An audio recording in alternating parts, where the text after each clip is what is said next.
Bueno, hoy señalizamos este lugar que funcionó como Centro General de Instrucción de Oficiales de Reserva antes de la dictadura, como sitio de memoria.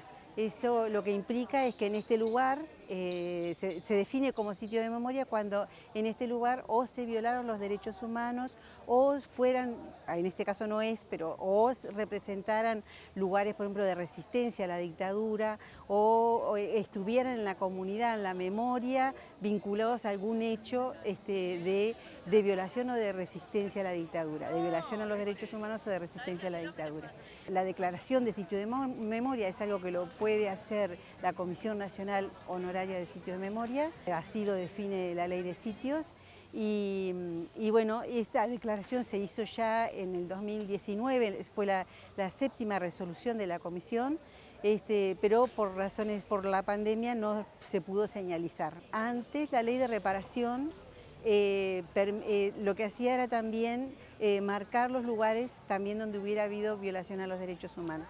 En ese marco se colocó la primera placa, pero no significa que en realidad es complejo porque nosotros decimos que los sitios de memoria preceden su declaración, porque los sitios son, ¿no? Entonces, bueno, en ese momento teníamos un marco legal, que era la Ley de Reparación, y en ese marco legal lo que se hacía era colocar una placa de memoria.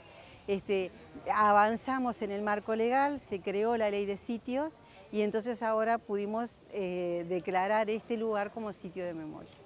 A ver, un sitio es un espacio, un lugar, ¿no? Un lugar en el territorio que está vinculado a su historia, su propia historia, ¿no? Cada lugar tiene su propia historia y a su vez esa historia dialoga con otras historias, con las historias de los vecinos, ¿no? Con las historias de los liceos y de las escuelas de las cercanías. Dialoga con, por ejemplo, con el contexto en el que sucedieron los hechos, ¿no? En el caso de la predictadura, la militarización de los trabajadores que estaban agremiados y que hacían huelgas. Por ejemplo, los bancarios hicieron dos conflictos en 1968, otro en el 1969. Bueno, cada vez que los reprimían, venían a parar acá. Lo mismo pasó con los trabajadores de UTE, perdón, y los apresaban en el marco de las medidas prontas de seguridad. Entonces, en realidad hay muchas cosas que sabemos y otras cosas que no. Sabemos, por ejemplo, hay declaraciones de Universindo Rodríguez, que fue secuestrado en Brasil y traído junto con Lilian Celiberti y sus dos hijos. Él reconoció que había estado acá en 1978.